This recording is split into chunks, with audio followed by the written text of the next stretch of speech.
Critters 3.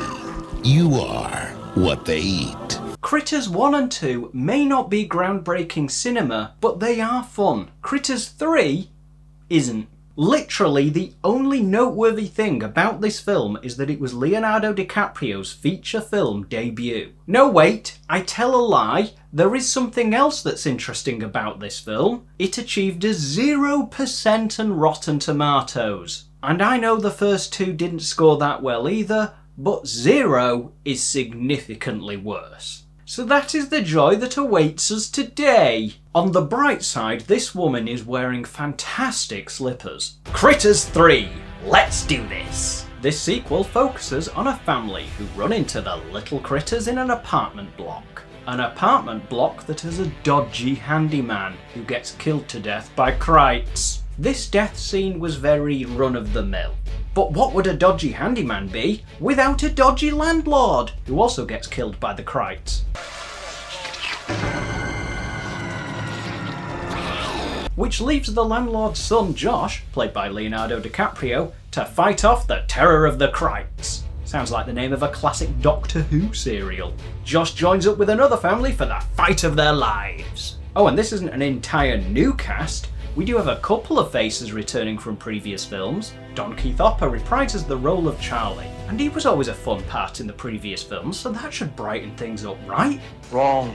He isn't in the film all that much. He only appears briefly at the start and towards the end to help fight the Krites. And when we first see him right at the start of the film, it picks Charlie's story up from where we left off in Critters 2. He appears out of nowhere and tells these random children that he has never met before all about the Krites and everything that happened in the last two films. As well as being very forced exposition, it also comes across a bit weird when you see a fully grown man telling random children about aliens. It's really not how I would have gone about portraying his character, especially since warning them doesn't amount to anything.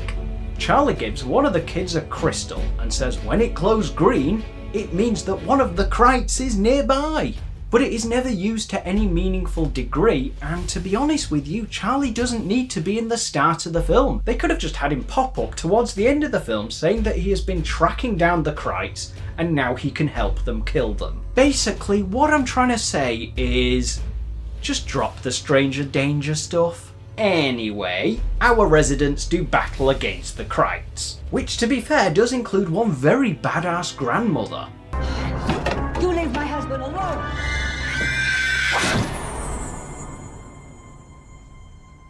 That was a good scene! If only we could have more like that.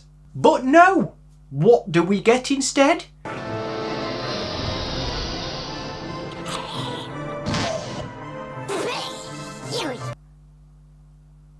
Bad movie! Bad movie! Fart jokes are not funny! But the bit where Krites drink washing up liquid causing bubbles to come out of them is absolutely fine. I guess you could say, I just appreciate clean comedy.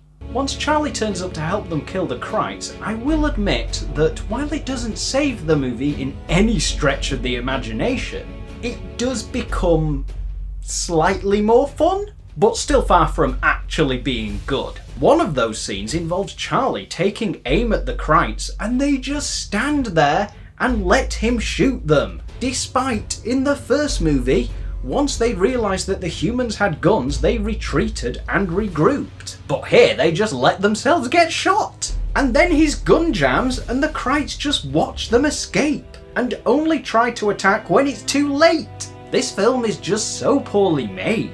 Oh, and did I mention that we also have a Krite that can scream like Black Canary and shatter glass?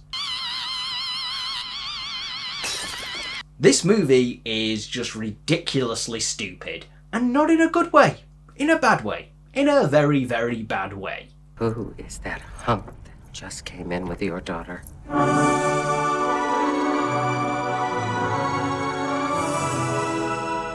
Yeah, okay. Let's just move on from that.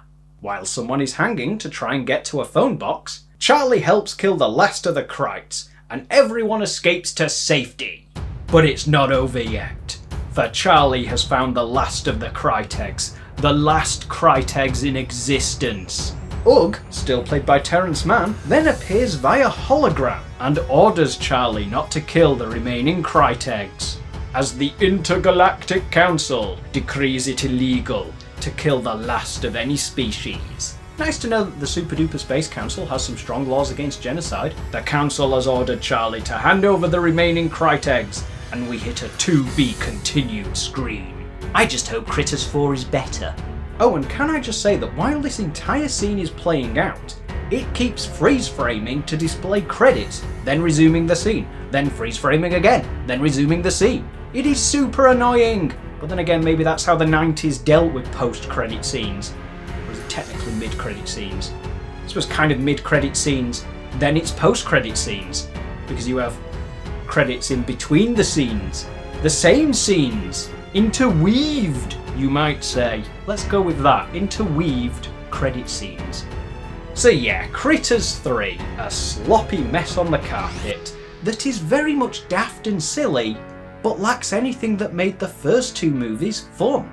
Dull characters, boring death scenes, and it just feels like the Critters franchise dragged itself on longer than it needed to. While there are some good scenes, like the badass grandmother, that woman's amazing slippers, and the acting was definitely decent, there really isn't much else to pull you in.